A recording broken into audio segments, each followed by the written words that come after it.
Warning: the following podcast contains violent scenes that may be unsettling to some listeners. Listener discretion is advised. Hello, and welcome back to Twin Cities by Night and our third story arc, Dread. Dread is set in the Twin Cities of Minnesota, Minneapolis, and St. Paul in the hot and humid summer of 2011. Join us again and continue to follow the journey of Kaetao, played by Quinn, and William, played by Slavic, as they continue to traverse the dark society held within the Twin Cities. They will be joined by three new kindred: Warren, a Tremere, played by Adam; Valentine, a Nosferatu, played by Alex; and Lenny, a Nosferatu, played by Andrew. The coterie will find themselves joined together by a sense of dread. If you would like to contact us, you can follow us on Twitter at twin_cities_VTM or Facebook at Twin Cities by Night. We hope you enjoy. William, after your tour of the Twin Cities by Hardy's Ellsworth, you went back to your haven and you went to sleep and you awoke. So go ahead and spend a blood pool point. What's your blood pool currently at right now? 3. So you're sitting there and you wake up kind of later than everyone else due to your 3 in humanity. And you're waking in your apartment and you kind of see like the window where the shades are closed that you control with your electronic remote, with the window that overlooks the Missouri River, that very nice view that you have there. And what is going on in your mind due to the events of the previous night? And what are you planning to do? So yeah, Ellsworth, he put a lot of interesting thoughts in his mind, some that he still has to sort of mull over. Ellsworth has this very different point of view, and it's not really something that can change overnight. And so there's been a lot of things happening, and William's not really sure he's ready to let go of his associates or friends or whatever Ellsworth calls them. And so, yeah, it's going to be a struggle for him, definitely. So what kind of thoughts did he put in William's head, like through the conversations and everything that happened? And what did you take away from what he was trying to tell you? Well, at the core of it's trying to tell William that the way he saw or he sees the world sort of, gain power, gain control, and gain influence, and manipulate people, whatever, that it's not the only thing that's important. There's something else out there. Now, it's hard to define what that something else is. For Ellsworth, it's the city, and probably something William couldn't even consider, dream of, but yeah. So how did William react also to Ellsworth mentioning hearing the ocean also at the very end there? Oh yeah, that was very disturbing, because it means that it's not like a singular phenomenon, it's really something that's sort of based, or rather, it's something that other people also hear, or at least one other person can, which gives it a sort of legitimacy. I mean, William sort of believed it already, or felt it was important, but now the effects are sort of more pronounced. So through the conversation and through the reformation that the sound of the ocean represents something, and everything that Ellsworth was saying about bubbles of inspiration that take the city, how does that what exactly is that leading you to conclude about Ellsworth, William to conclude about him, if someone was to ask William who is this man to you, what would you say? That'd be very hard to explain. It sort of depends on the person asking, of course. To some he'd say business associate, to others he'd say just someone I know, and to others he'd say he doesn't know him at all. And everything is partly true, but in reality, honestly, what William really sort of sees him as a potential candidate for the embrace. Oh wow! So William's like looking at him like a potential child, like Yeah, to embrace. that's why he sort of joked, don't die in the next 30 years or something like that. It's not because, it's because I want to maybe embrace you further down the line. That's an interesting dichotomy because like I got this sense of like mentoree with him to you, you know what I mean? In this weird way, like kind of like Yeah, giving you this advice, and then you're like wanting to bring him forth, which would almost make like make him your child, you know what I mean? And kind of like had this yeah, weird relationship, where up is down and down is up, kind of between exactly. you and him. Yeah, that's an interesting relationship. I like that. I really like that because I was wondering how that was going to come across in William's head. And to be honest, it was the most comfortable that I've seen William since William had that confrontation with Kimberly Harris, where Mm. where she opened his senses to what now he perceives, and it's almost like in a weird way, it was like seeing the old William, but a more mature version of him come out a little bit there. Especially that comment about the sheep, where it's like you see like all these people who you were trying to emulate not too long ago as sheep now, not in control of their own fate, and just kind of like getting pulled along the current. So that was really interesting. I like that. So what's your plan? What do you want to do right now? I do believe I have an unanswered call from Warren right now. So we'll cut to Warren.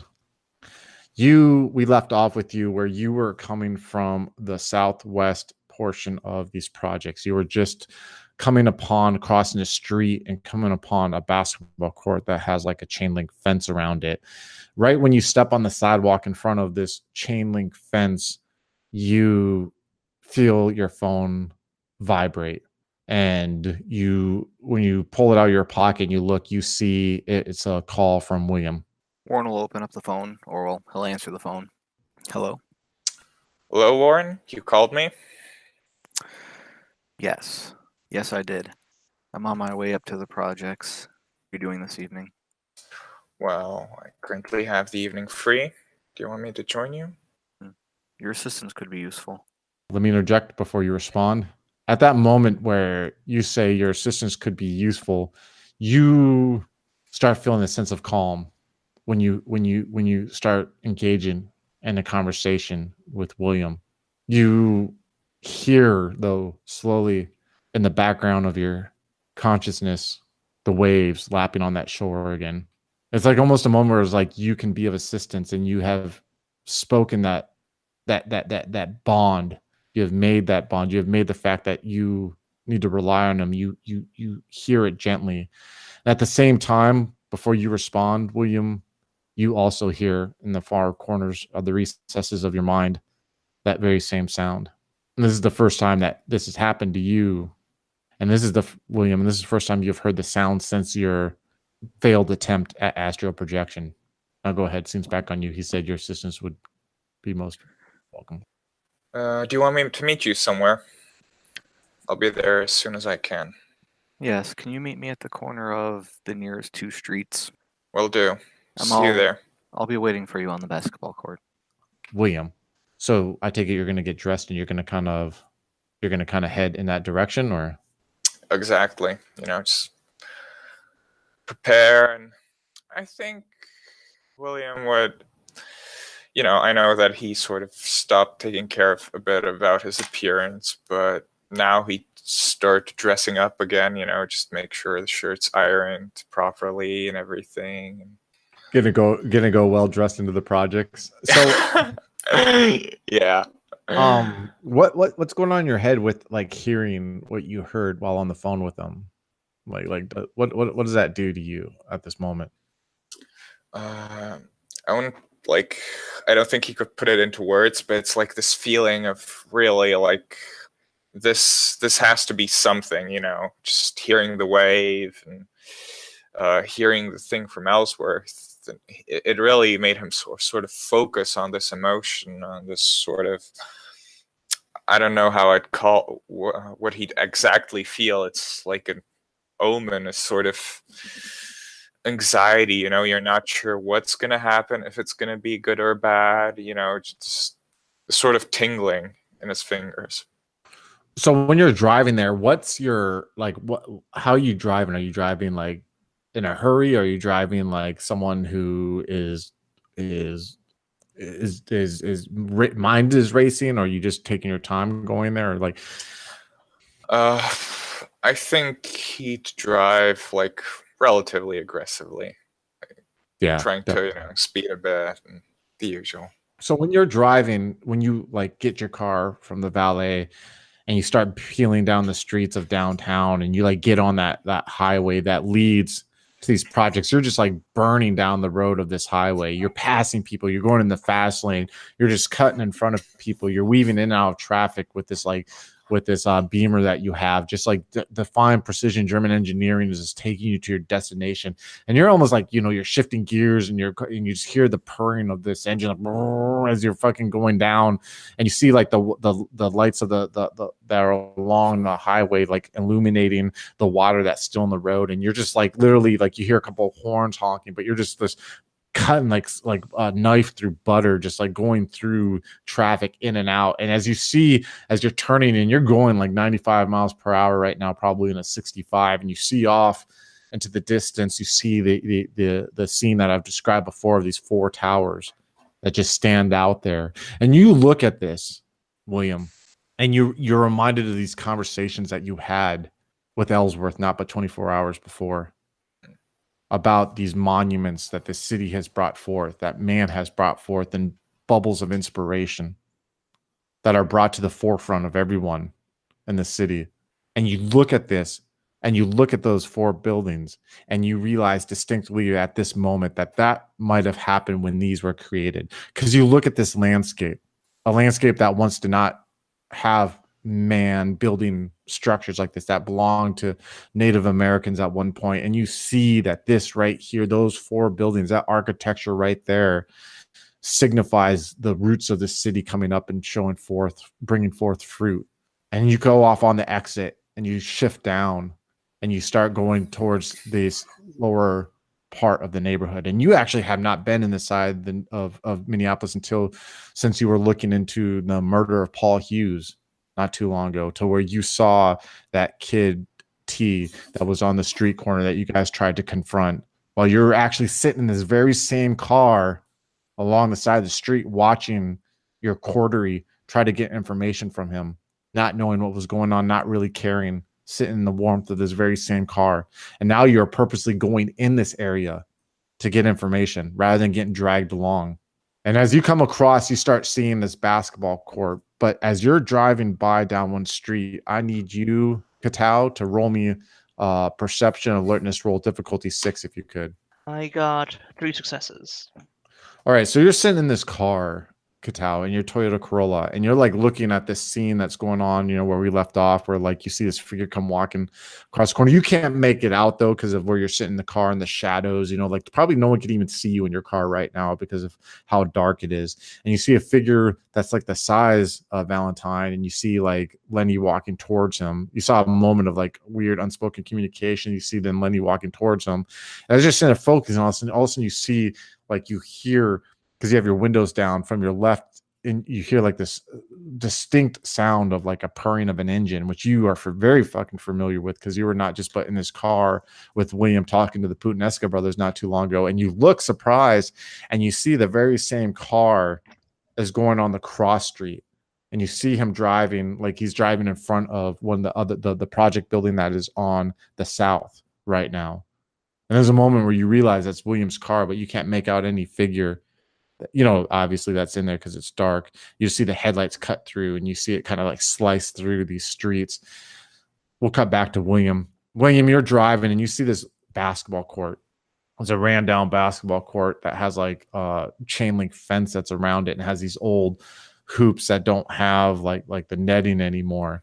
And you see that actually there's like 2 street lights that are on each corner to illuminate it at night, but currently there's no one in there. You actually see there's like puddles of water that are still in there because like it's uneven, the court's in there, and there's like little like kind of like where the ground has sunken in a little bit. And you see a figure standing on the corner underneath one of the street lights right now. It's the figure of Warren, and you're able to park your car. You see that there's like a convenience store that's across the street from this basketball court right now, and you park your car in there, and you're able to, like, if you want to, you could just walk across the street and see Warren there, if that's the case, if that's what you like to do. Yeah, definitely. Just casually approach him. All right, scene's on you guys. Warren! William sort of, shouts. Not too loud, but enough so he can hear it. Warren will wave, sort of timidly. And for those listening or watching, just so you know why, and I want to explain this before the scene continues, and I apologize.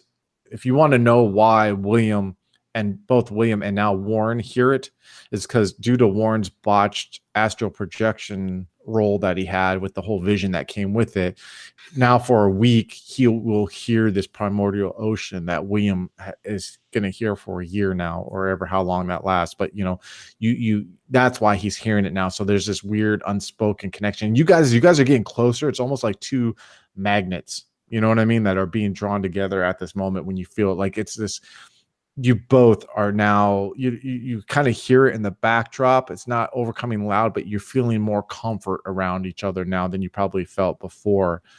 Okay, now scene's on you. Sorry. So William will sort of walk up to him, offer him his hand, the usual shtick. Warren will shake it, and then he'll sort of pause for a minute. It feels really good to have you here. Well, thanks, Warren. Unusual. So, what is it you need? I would like you to keep an eye on the street for me. If anyone seems to be following me where I go, please buzz my phone and let me know. Try to do the best I can. It's not really my area of expertise, but an extra pair of eyes can't hurt. I have a history with this part of town, and I would prefer not to repeat it. I see. Well, if anyone tries anything, I'll be sure to let you know. Okay, thank you. I'll be going into those buildings. I'll describe the projects that he's going into, which are the same ones that our intrepid Nosferatu are in. Yeah, they are actually, exactly. They're kind of in front of the east side building right now, and you're on the left side of the south side building and the left side of the west side building. You're kind of in between, you know what I mean, at a corner of two buildings right now. So what's your guys' plan? Are you going to be walking into, because right now you could walk in front of the south side building, you could walk inside the west side building, or you can cut between them and walk into like the park courtyard that's in the middle, you know what I mean, the middle of all these buildings there. And William, are you going to be going with, or are you going to be staying where you're at, or? Well, I assume I'll be walking like behind him, just making sure no one follows him or whatever. And they'll be like, "What do you hope to find there?" I'm not entirely sure yet. Chris, out of curiosity, did I hear anything from one of the buildings with the frenzy, or did I not get there in time for that? You did not hear, and plus the building's pretty far away from where you're at right now. Like I said, the south building and the west building is by you right now, but the east side building is kind of at a distance from you right now. Okay. Can I try to open up my perceptions with Auspex to see if I can get any indication as to which way I should go? Explain to me what when you say which way you're going, like what are you trying to find? Well, with heightened senses, Auspex 1, part of the description is that occasionally this talent provides extrasensory or precognitive insights. I'm wondering if there's a way that I can roll for that, or if it's just fiat. How do you want to roll that? I guess what I'm asking is like you're trying to get a perception of where to go, but like I guess like what is it that you're trying to find? You know what I mean? Like I know, am I making sense? Like what are you trying to perceive? He's trying to find little. Okay, he's trying to find little. There won't be really a role for that right now because there's so much going on right now. You know what I mean? Like, and I can describe what you're seeing when you start walking forward and everything like that. But when you're walking right now, like northeast, right? And you're walking like through this basketball court to the opposite corner, and you see between these two buildings, you have a view of this like 200 foot by 200 foot, or excuse me, 100 yard by 100 yard, like courtyard that's in the back of all these projects, right? and you see that there's actually like a sidewalk that surrounds that square. And you see within the grass that's in between the sidewalk, you see there's actually this like ran down, decrepit couch. And there's like about 6-7 people that are sitting on there. They're African Americans. You just kind of hear them like they're sitting there, but they're not like as loud as others that are around them. You see, they seem more focused. They seem more intent, and they seem to be like leaning against the couch. A couple are sitting on it, but they're all like facing like different directions. And you can tell by like their body language, especially with your background security, that these people are most likely watching for something. You know what I mean? Like not like they're like stormtroopers who are like walking back and forth, but they're definitely like in the back there, and they're trying to be inconspicuous, but they're definitely there with a purpose. And then you see further north in this courtyard, you see that there's like a set of 3 grills and this old like picnic table. And you see that there's about like 5 people there that are grilling, and a couple are like sitting on the picnic table. And these people are not trying to watch anything. You can see that they're drinking and they're being loud, and they're like 3 of them are males, and there's 2 females that are sitting there. But you also see that like there are about 30 people all about that are just walking around in the back here. You see that there's like homeless people, and you see like there's like kids that are from the area, and you see like this old lady who's like trying to like has one of those like little personal shopping carts that they like, you know, take to like a store with them, who's trying to walk there slowly.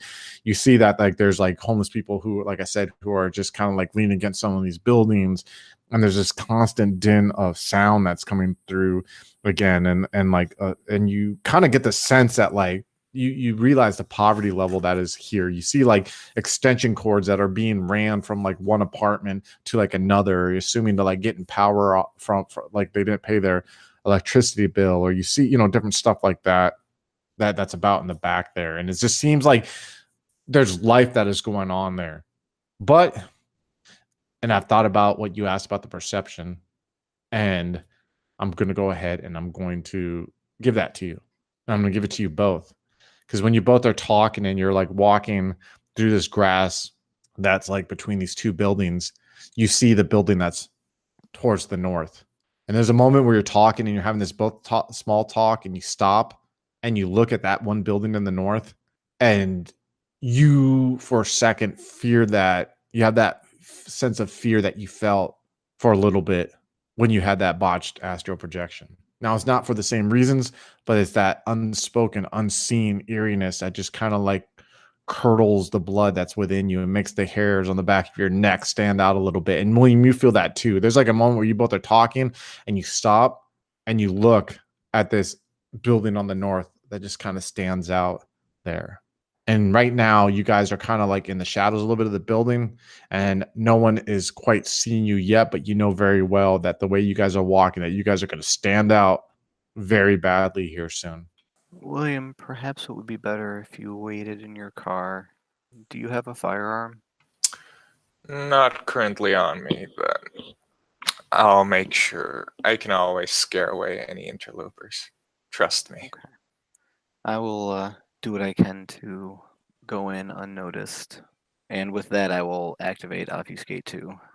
All right. And William, you're going back to your car? Yeah. William would probably stick out like a sore thumb. So, William, you slowly start walking back to your car. 2 things I want to know what's going on in both your heads, especially with like seeing that tower. Let's go with you, William, first. While you're walking back to your car, what's going on in your head right now? Well, William's sort of, you know, it's just like every time we're here, something happens. So it's just hopefully, you know, things will stay calm, but he sort of doesn't believe that in his heart. How does that building make you feel? Like the feeling that building brought out in you, that little sense of like unease. Yeah, it's like the opposite of the buildings Ellsworth sort of showed him. You know? Oh, definitely. Like, so it's like not that. Yeah, I feel you.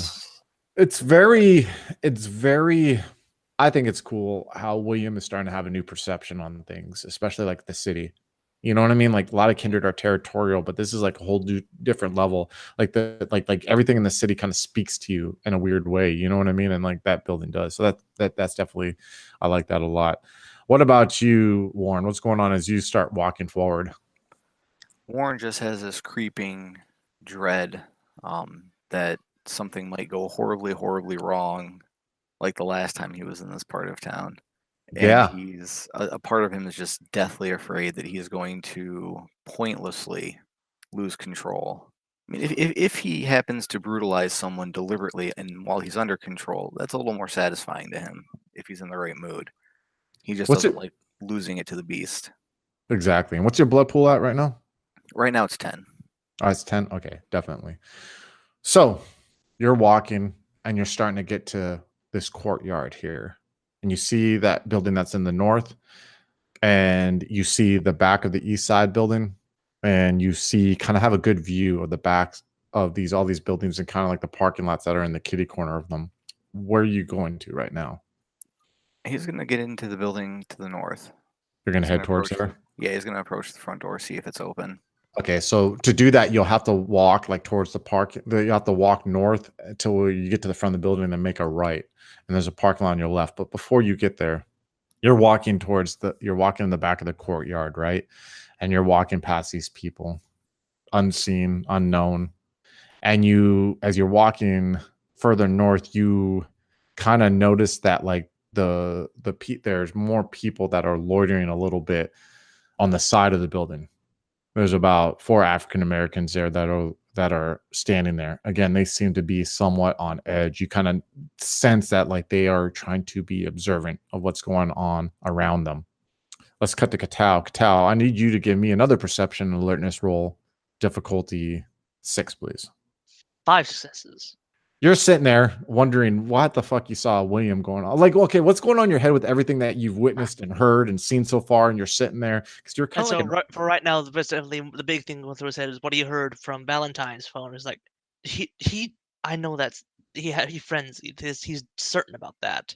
So now his big issue is, okay, that means the guy I asked to come here and check things out just killed someone, and so he's like, is that on? He's like, is that on me? Was that my fault? oh, wow. Is he feeling a sense of like remorse for that? He's unsure at the moment because he doesn't know like what the situation was. He doesn't know if it was like out of, if it was like someone just about to get him. He doesn't know what happened, and so he's like, but definitely as we considered earlier what happened, that Valentine is now just sort of like creeps him out almost. He's like, yeah. So both times I've been in this short time I've known this guy, he's an old man had a heart attack next to him. Now he just killed someone. I don't know if I don't know if a long-term relationship with this guy is going to be healthy. Yeah, I mean that's an interesting perspective, and I mean to be honest, right now you're sitting there, you're kind of like an orchestrator right now. You're a composer, and you're just watching these pieces move into place. You're like kind of sitting there. I mean, and especially like what did seeing Williams' car go by? Like, what did that bring up in you? That definitely so that he's starting to wonder so is he doing this on his own or is he doing this on orders from the other Ventru? I Because mean, now he's starting to realize that he's definitely he's asking he asked his only other gangrel, I forget what her name is, Annabelle. Annabelle, to talk to the Bruja, but now he's like he's starting to wonder what are all the clans doing? What are their plans going on? Because he knows his group are trying to plan something. So now he's starting to wonder. So what are the others doing? I mean, and to be honest, right? What are the odds of having this many kindred in this area at this time? Yeah, and it's like he knows he asked some of them, but William too. There's something going on. Now, 2 questions. I'll leave, I guess, the more important one for last. Is Kaetao starting to have an outlook to where, like, okay, if Valentine killed someone, well, he killed someone, but the objective has to get done? Or is he, like you're saying, is he pondering, like, when you say, like, are you going to have a relationship with them in the future? Does that mean, like, because of the moral side of things or because of the messes that he leaves behind?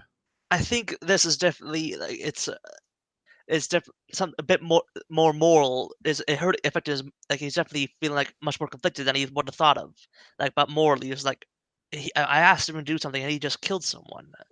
Oh, so the moral is still there. The morals, even though you're trying to play the game, you're still being kind of anchored down a little bit by the shit that Jonathan was Yeah, trying to tell it's you. surprising him a little bit too by just how much it actually is bothering him. That is like Mm. I still care actually a little bit. That's interesting. Well, I'm sure I don't know. Either it could be a warm feeling, it could be a good feeling, or it could be, why am I carrying that's weakness? You know what I mean? Feeling. There's one maybe we can explore. And the second question I have is he starting to feel overwhelmed now, realizing that all these moving parts are happening at this moment? He's definitely reconsidering, just like, okay, so he's definitely reconsidering, like, in the future, if I have to do this, I have to make sure that I know what they can do before I send them out anywhere. Like before he had an idea of what Lenny could do, and Yeah. when he went there, like he hasn't heard any news of dead bodies in the streets. With Valentine, is like definitely I should not have asked him to come along this quickly. He's too much of a wild card for me to. Yeah, and I get that. And I guess my question also, I meant more of like with seeing William and realizing that like a lot is going on at this moment. Oh, I see. Are you starting to feel like overwhelmed, like Kaetao starting to feel overwhelmed a little bit? Like you might have bit off more you can chew, or is he feeling like the rush of like, oh, now there's another piece here on the board? You know what I mean? And it's all I kind of definitely say it's more of this rush. It's like, okay, so now I can have to figure out with these guys, and it's getting so complicated, but it's not overwhelming yet. I've never and for anyone listening, I've never like guided any player to like adapt their character to any way, right? But one thing that I think I have and others who listen to our stuff have wanted to see is Kaetao become more of the political predator. We kind of have like made jokes on the side about this happening, and to hear now that like Katao's like, ooh, I'm starting to get a rush rather than feel overwhelmed. The storyteller in me is kind of like little fist pumping because that's the angle I wanted to see him go. But if you would have said otherwise, I wouldn't have held it against you either, you know. But no, Yeah, that's no, cool. he's definitely right now. If it was like you saw like the sheriff and his posse rolled in and be like, oh no, something's I'm out of back out on this. And it was like just William is like, okay, it's getting interesting, but it's still manageable.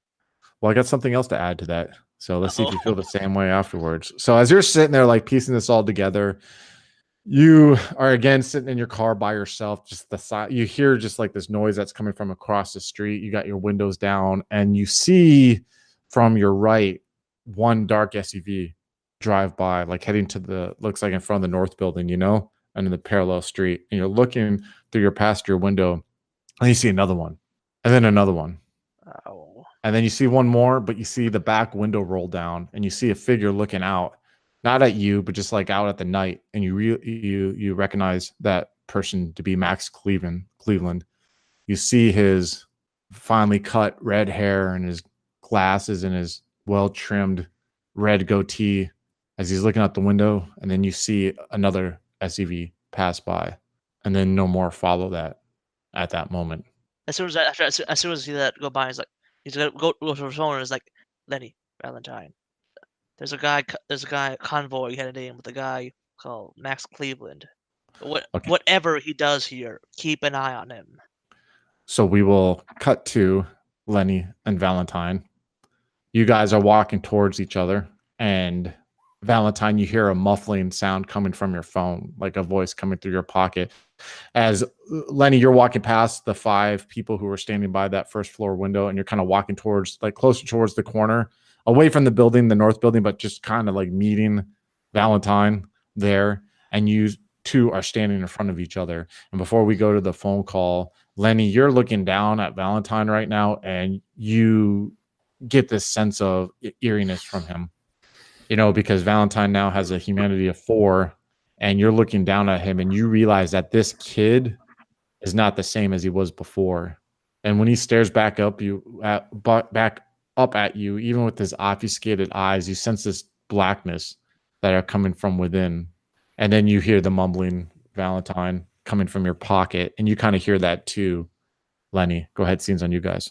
I'll take the phone out of my pocket and hold it up to my ear for a better look, but I'll kind of hunch over so that it doesn't look like so obvious. Are any of those guys paying us attention? No, they're not paying attention to you all that at the moment, no. I say again, did you hear me? There's a guy coming in on the convoy. Keep an eye. His name's Max Cleveland. Keep an eye on him.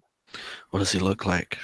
I was describing, the red hair, the description I just saw. Thanks. I'll put the phone back in my pocket. I'll be like, keep it down. We've got people around. What's with the look? I'm just looking at him and be like, what do you mean? Why'd you change? I thought I'd blend in better like this. Might be able to get somewhere we couldn't get in my other disguise. Oh, well, what do you want? What have you found out? I'll kind of head gesture towards that building. He's in there somewhere. Gotcha. Okay, I'll say to Lenny, and I'll kind of say it so that the phone can hear too. I'll be like, we might be on a bit of a time limit here. Some shit went down. Why don't I try and see if this new face will get me in that building? I'll bring you along. Okay, let's go. Okay, let's go. And I'll just saunter. I'll walk with like swagger / confidence, like, I'm from around here. I'm known. Yeah, definitely. So there's two ways that you can head towards the north building, right? You can continue around the corner that you're going, go forward a little bit, and then cut diagonally to your right and head towards the north building through the courtyard in the back. Or you can turn around and walk past those 5 guys and kind of go on the side of the building towards the north building. It's kind of your call. Let's avoid those guys. I don't want to have to try and pretend to be someone I don't know. Yeah, definitely. Okay. So you both are walking along the side of the building. Quick question before I continue on, Lenny. Do you still have your heightened senses on? Yeah, probably for now. So when you walk past that side door, which is now closed, and you see the sign that says for groundskeepers only, you smell the coppery smell of blood just like permeate, like just coming from that room in waves. What's your blood pool at right now? 10. Okay, so it doesn't affect you, but you smell it, and you stop for a second, and you could just it's overcoming. Like really, like not too often in your life have you smelled, you know what I mean, blood that heavy in the air, other than times that you probably have lost it, which has happened quite a bit, with your flaw and your humanity of 5. Yeah, I as we're passing, I'll just kind of be like, smells like you made a mess. I'll look at him like, don't ask, give you that kind of look, like the stink eye kind of thing. I'm like, yeah, I'm gonna have to do something about that. Let's just hope no one finds it before we're done here. Just kind of nod, like I'm understanding what he means by like, we're on a time limit now. I'm like, okay. And just quietly in my head, I'm thinking like, shit, like if someone finds them and they see the kind of way that they were killed, like what the fuck are they gonna think? And I'm just kind of, an idea's just dawned on me while we're walking past. I look down at the gun in my belt and I'm like, if we get an opportunity on the way back, I'll say this to Lenny, if we get an opportunity on the way back, I'm going to have to pop in there again. Okay. Don't ask. Wasn't gonna. But in my head, I'm thinking what I want to do, and I don't know if I'm going to get to this, but I'm going to go in there and unload the gun into their bodies before we leave, just to make it look like a shooting. But that's just what's going through my head right now. Yeah, which is funny because you don't know why they're on edge, but we all as players know that due to the massacre that happened in that alleyway, how you actually did it would probably leave, you know what I mean? But yeah, like fit into that idea. So I want to take a quick moment to real quick. You botched the humanity roll, and you chose a derangement while we were on different scenes. Would you care to tell us what derangement you chose and what it is and why you chose it? So I've chosen hysteria, which means basically under times of stress or anxiety, I'm prone to go a little bit nuts and possibly frenzy or lose control. So just... What a perfect situation to gain this in, right? Now, does it require you to roll a self-control roll when you feel under moments of stress? Yeah, that's right. So I make frenzy checks whenever subjected to stress or pressure. And if it's sudden stress or especially severe, the difficulty is increased to 8 from 6. Also, any botches, I automatically frenzy on those rolls. Damn, man. Difficulty 8. That's fucking hard, dude. I feel like you're gonna have to be a willpower chugging mofo, man. That's pretty intense right there. Okay. It's like I'm almost blinded by the thirst for vengeance. Yeah. And I feel like any killing or any kind of excessive actions I might take is just me using a hammer to get closer to fixing that problem that I've been pursuing since I got here. And you're also a child still too, you know what I mean? And that really fits with the concept too, like just feeling overwhelmed and hysterical. Yeah, definitely. I like that a lot. So you and Lenny are walking around the corner, and now you're on the backside of the building, and you see the scene that I described in the courtyard, except for the couch is kind of further to the west side, so it's across the courtyard from you, that couch, and the grills and everything are more closer to the north side of the courtyard behind the north side building. And you guys are walking along and no one really says anything to you because it's nighttime and people are some people are inebriated. Like I said, there's like 30 people walking, through the courtyard, around the courtyard. So you're easily able to walk and not be noticed. Now, of course, I assume that like Lenny's not like right behind this kid and this kid's walking like 5 feet behind this bum, that it is Valentine and Lenny. And you guys are walking to the side of the north side building. Now, it's not the side of the building that Warren saw because you're on the east side of the north side building and Warren's on the west side of the north side building. So you guys are walking and you just see like the windows there. So you got to go around to the front. There's only a door on the west side that Warren is on. Warren, give me a perception alertness roll, please. Difficulty 6. 2 successes. So as you are standing there, Warren, for a second before you get to to the west side of the building, you can see it. You look to your right and you see 2 figures walking along the grass. And automatically you see through their obfuscation. And you see that the figure, you've never actually seen any of these 2 people before. But you see them like walking along. You see the short figure of Valentine with like his longer ears and his like, I want you guys to describe it. I know we've described him before, but it's been a while since we described your true form. But I really wanted to be impactful to Warren when he sees it. So Warren, you see these 2 figures walking along.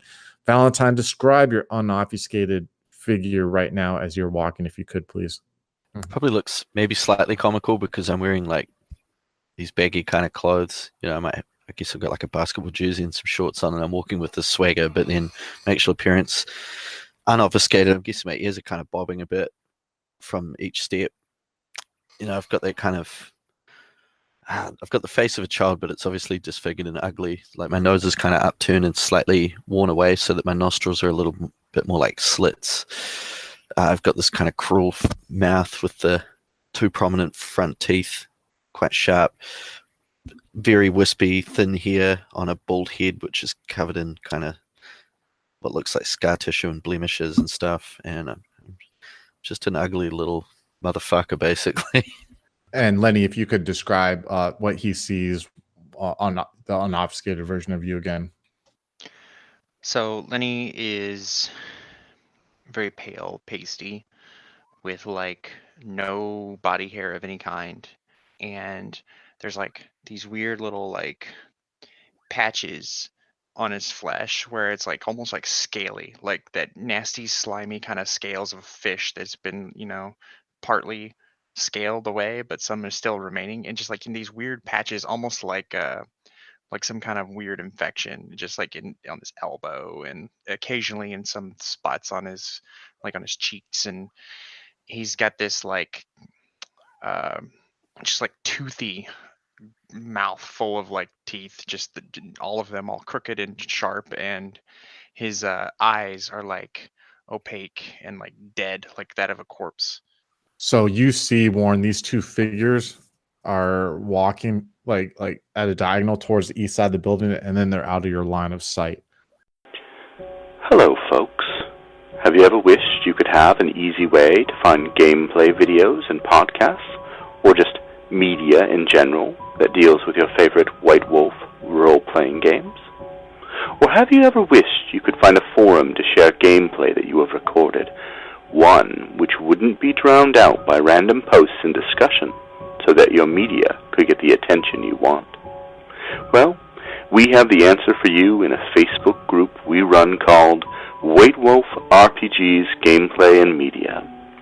The group is specifically ran with the sole intent of it being a one-stop shop for people to view or share media involving the games we all love. We take thorough steps to ensure the page does not become cluttered and is easy to traverse. We are currently over 1,000 members strong, and we are continuing to rapidly grow, with new media being shared every day. Stop on by. We hope to see you there. High-level games, the industry's first choice in taking your games to the next level. We are a podcast blog and new media network at highlevelgames.ca. We have blog posts about all of your favorite games going up 5 days a week, and a podcasting network with actual plays and shows that discuss role-playing games, with more rolling out all the time. We are on iTunes, Twitch, and YouTube. Find out more information at highlevelgames.ca, a site that certainly isn't controlled by a shadowy board of directors of otherworldly origin. That's highlevelgames.ca. Please, help. They're coming.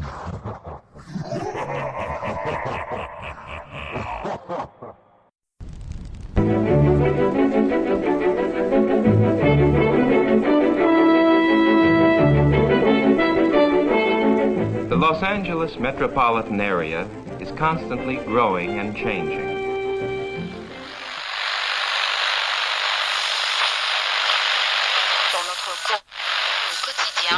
The Central District is full of new buildings.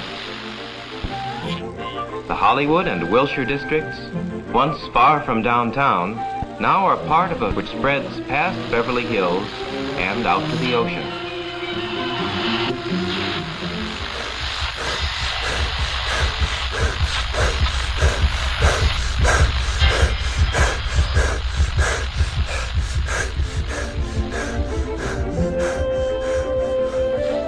But why is all this going on in Los Angeles?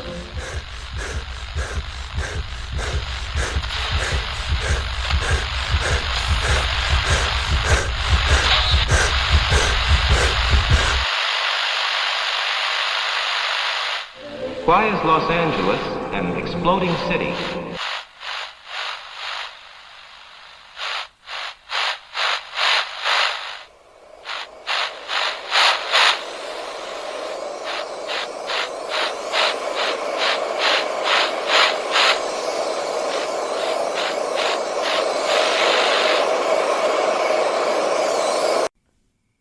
Neon Masquerade.